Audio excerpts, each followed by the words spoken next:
Hello guys, so for today's video, gagawa ko ng macaroni salad dahil yung ginawa natin last New Year's celebration ay madaling naubos. So ito, meron naka-prepare ni macaroni, chicken breast, red onion, yung pasas natin, carrots, mayonnaise, saka pineapple tidbits, saka yung ating all-purpose cream, condensed, saka yung cheese. Hinati ko yung kalahati. Kinat ko into cubes at yung kalahati naman ni grated natin mamaya isasama sa ating mixture. Yung pineapple tidbits din natin ay hiniwa din natin para mas lalong dumami. Yan. So malinis naman yung kamay natin dyan.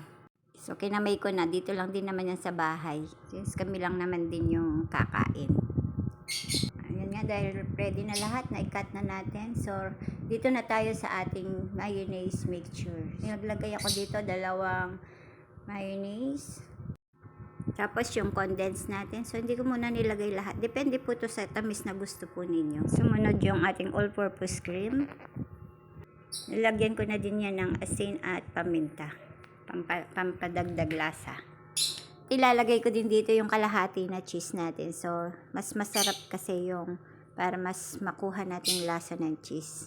Then, pag okay na lahat, i-mix lang natin hanggang sa mag-well combine yung ating mga ingredients. So, yung prepare naman natin macaroni kanina, ilagay natin yung carrots, yung chicken breast, onion, pasas, yung ating tidbits.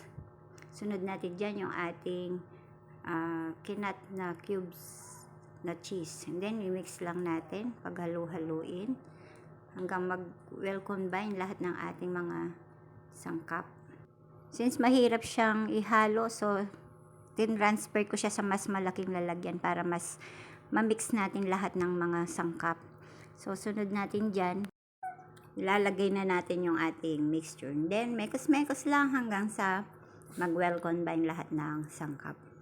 And that's all for today's video. Thank you for watching. Bye-bye!